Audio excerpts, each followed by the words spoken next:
Welcome to Whips in the Dungeon. It's Halloween, so boo to everyone.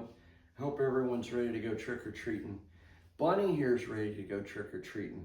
She's got her little witch's outfit, and she's gonna go out getting candy tonight. Actually, she's gonna stay at home with Mom, and Dad's going to the dungeon to play. But without further ado, let's put Bunny down and get into our topic for today, which is a progressive whip scene. What is a progressive whip scene? What do I mean by that?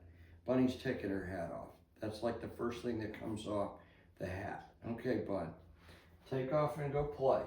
What I mean by a progressive whip scene is you wouldn't start a whip scene with a bullwhip, because that's like the most intense whip that we could throw.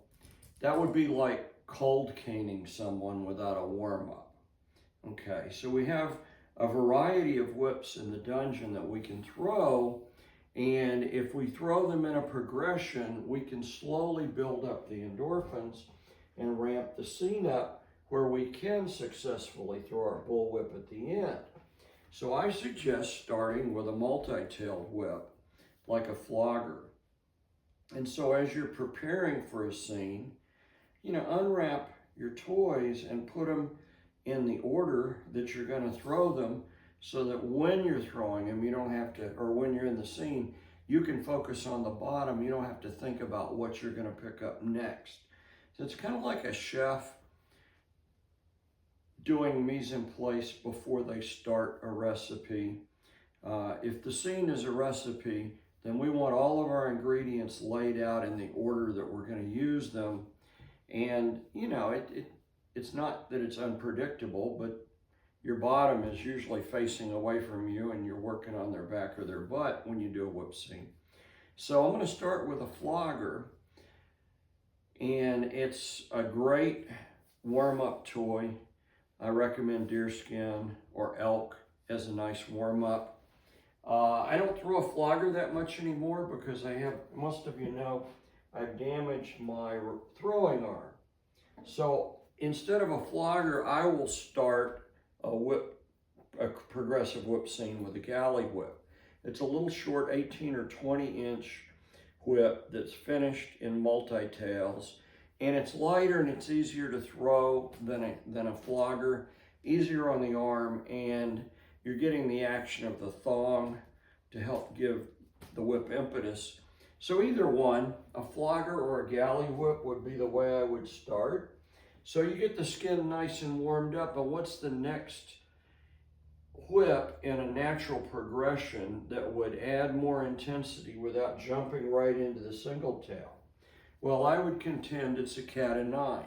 So whether you're throwing a traditional flogger handled cat of nine, or whether you're throwing a whip like cat of nine, that cat of nine is going to ramp up the intensity from what a flogger is going to do.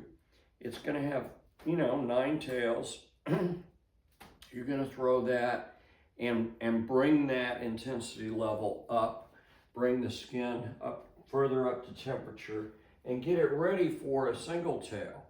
So the single tail I start with, many people throw a signal whip.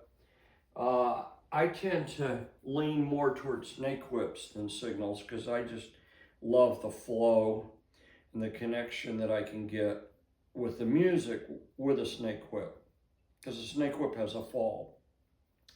But most people are going to start with a signal or a dragon tail. A dragon tail is a type of single tail because it ends with one tail, and it's going to be more, it'll have the potential to have more intensity than the cat, okay? And, 3 foot, 4 foot, this is a 4 foot dragon tail, throws very much like a whip, is a class of whip. So I would either move to that, or I would move to my snake whip, and the snake whip or the signal is going to be that first single tail that you're going to ramp up from after your cat of nine. So I'll throw this for a song. Each one of these toys, I'll throw at least for one dungeon song. So flogger for a song, begin that warm up, cat o' nine for a song, continue that warm up, snake whip for a song, continue that warm up.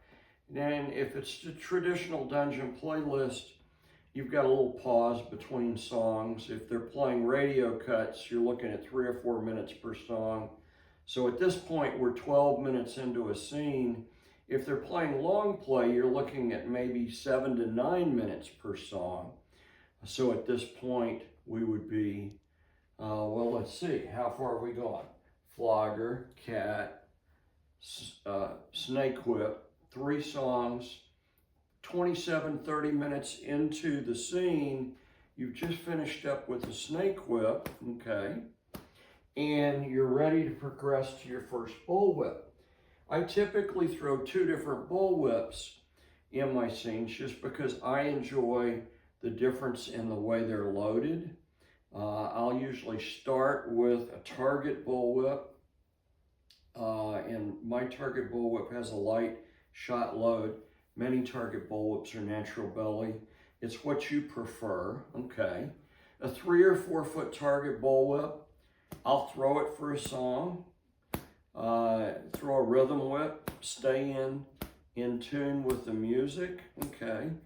And at this point, we're about 40 minutes into a whip scene because we've added another song, you know. On the break, I might go up and do some knife play, use my hands, try to move some energy up and down the back, and then I'll finish up with my last bullwhip. My preference for an ending bullwhip is the Latigo Adago bullwhip that Peter Jack builds, but it's whatever other bullwhip you have that you enjoy throwing that's accurate and is going to be a little bit different than the target bullwhip that you just threw. Now on the receiving end, that energy that's coming in using our system of control puffs 1 through 8, that might feel the same to the person that's receiving it. So the difference in the bullwhips for me is the joy that I get on the throwing end, and the difference in the loading and the rollout and the way I feel energy moving down the whip. That nuance may not be experienced on the receiving end, but part of a great whip scene is that both the bottom and the top enjoy what they're doing. And I've just really gotten into whips, and I love the different builds that are in my toy bag, and I love being able to connect with that leather. So that's a progressive whip scene. It progresses from a warm-up all the way to very intense play at the end, and it's sequential. It doesn't have to be sequential, but I would contend that you'll be very successful if you focus on a slow, controlled buildup as opposed to just diving right into the bullwhip, bam, right off the get-go. As always, thanks for watching Whips in the Dungeon.